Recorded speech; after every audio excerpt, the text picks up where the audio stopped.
They know if people buy Bitcoin, that is a destination asset. You buy Bitcoin to hold on to Bitcoin because Bitcoin is money and will outperform everything else in the long term. And the problem is if you own Bitcoin, they make money from you once when you buy it. And maybe if you have to convert it back into US dollars to buy stuff later. But that's still, they get maybe 1% on the front end, 1% on the back end. And in between, years could go by. They don't get any of your money.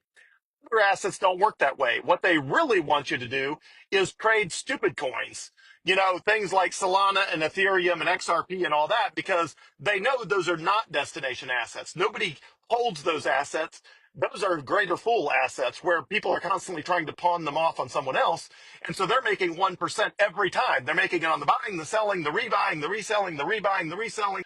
You're constantly getting these alerts, push notifications about, hey, there's some new IPO. Do you want that stock? There's some new this. Do you want to buy some of that? There's some new token. Do you want to buy some of this? Because again, they want you to be transacting. They want a lot of transactions in and out of stupid stuff because they get their 1% or 2% cut every single time you move in and out of anything.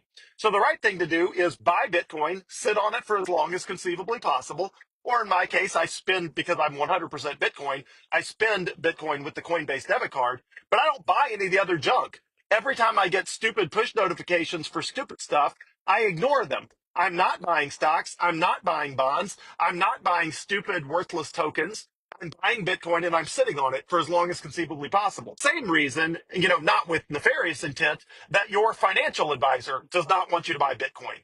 If you buy their managed portfolios where they are managing your money for you and underperforming the market, they get to keep 1% of your assets every single year over and over and over. So if you park your money with them for 10 years, they get to keep 1% of your assets for 10 years. So that's 10% of your assets, regardless of whether your assets go up or down. Your financial advisor wants you to be in a managed portfolio, which typically radically underperforms the stock market.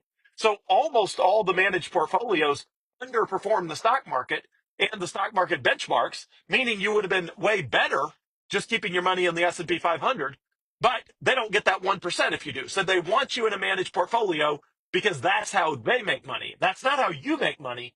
That is how they make money. And the consumer financial apps all want you to buy stupid tokens or buy stock market IPOs or stocks and bonds and anything. They want you to buy anything other than Bitcoin because if you buy Bitcoin, they make less money. You make more money. Your wealth increases, but they make less money.